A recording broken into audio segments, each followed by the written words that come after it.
In the previous episode, we have seen that if the energy of the incident photon is greater than or equal to the work function of a metal, then this photon is capable of extracting an electron from the surface of this metal. But actually, most of the incident photons whose energy is greater than or equal to the work function of the metal cannot provoke photoelectric emission. These photons are called ineffective photons. Photons which produce photoelectric emission in the metal are called effective photons. Since not all the incident photons can liberate electrons, now let's introduce the quantum efficiency of a metal. The quantum efficiency is denoted by R and is given by the ratio of the number of the effective photons to the total number of photons incident on the metal. We know that in photoelectric effect, each photon may interact only with one electron, so the number of the effective photons that liberate electrons is equal to the number of the liberated electrons. Look at this formula. The number of the effective photons equals R times N. So the number of the effective photons increases as N, or the number of the incident photon increases. Therefore, the number of the liberated electrons increases as the number of the incident photon increases. Now, let's study the factors affecting the number of the liberated electrons from the surface of a metal exposed to a certain electromagnetic radiation. We know that the average power of an incident electromagnetic radiation of a frequency nu is the total energy of this radiation over the exposure time. We know that the total energy of a certain radiation equals NH nu, where N is the number of the incident photons and H nu is the energy of one photon. Rearrange.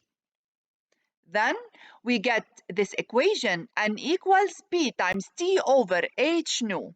Now, to study the number of the liberated electrons, let's study the number of the incident photons, because if the number of the incident photons increases, then the number of the liberated electrons increases. Now, look at this equation. If the power of the incident radiation increases, then the number of the incident photons increases, and consequently, the number of the liberated electrons increases. Again, look at the equation. If the exposure time to the incident radiation increases, the number of the incident photons increases, and consequently, the number of the liberated electrons increases. Let's observe this PHAT animation. A light of a certain power is incident on a metal. We notice that the number of the liberated electrons increases with the exposure time. Now let's increase the power of the incident radiation. Also, we notice that the number of the liberated electrons increases as the power of the incident light increases. Let's study the effect of the wavelength of the incident light on the liberation of electrons. In this simulation, this electromagnetic radiation is incident on this metal. Observe, the electrons are liberated with a certain speed. Let's increase the wavelength of the incident radiation. The speed of the liberated electrons decreases. Let's increase again the wavelength of the incident radiation. The speed of the liberated electrons decreases. Of course, we increase the wavelength of the incident radiation, but not above the threshold wavelength of the metal. What do we conclude from this simulation? The speed of the photoelectrons decreases with the increase in wavelength.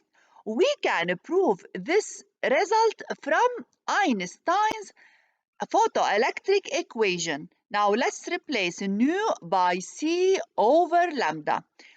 Observe, if lambda increases, then this term decreases, and W0 is constant. Then the maximum kinetic energy of the liberated electrons decreases. Focus, please. This is important. One of the main questions is light a wave or a particle? Diffraction and interference phenomena confirm the wave aspect of light.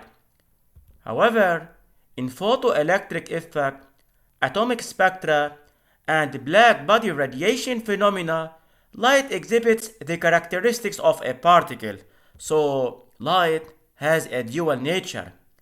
In 1923, Louis de Broglie postulated that photons have both particle and wave properties. Then all forms of matter have both properties. This figure shows a pattern obtained due to electron diffraction. So this figure confirms de Broglie postulate. Now, let's solve an application.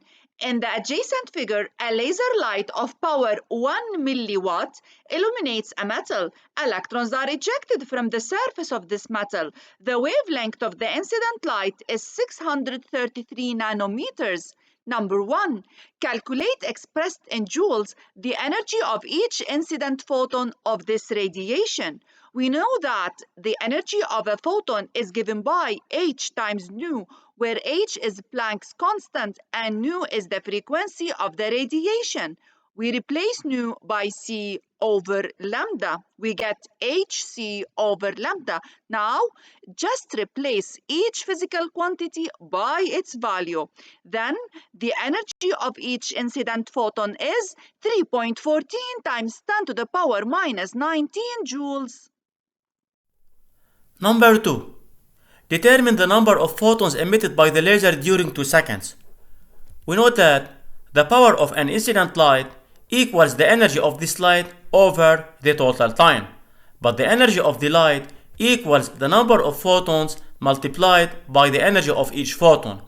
Rearrange, then n equals p times t over e photon.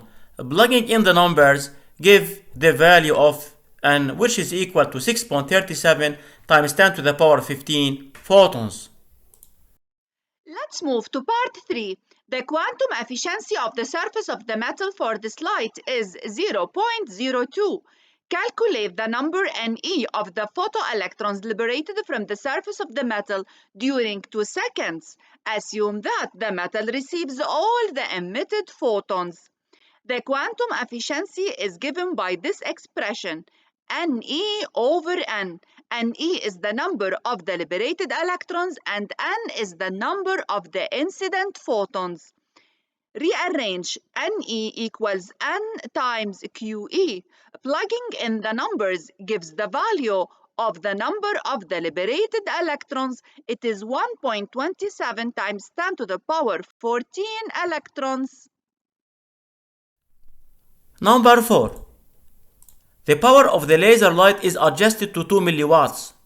Determine as a function of Ne the number Ne prime of the electrons liberated from the surface of the metal during a time of 4 seconds.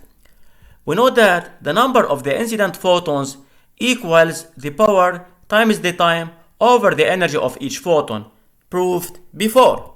And the number of the liberated electrons is given by n times r, proved in the previous slide. So multiply n by r, we give the expression of Ne. As the power increases 2 times and as the time increases 2 times, therefore the new number of the liberated electrons becomes 2p times 2t times r over e photon, which is equal to 4 into p times t times r over e photon. But this expression equals Ne. Therefore, the new number of the liberated electrons equals 4 Ne.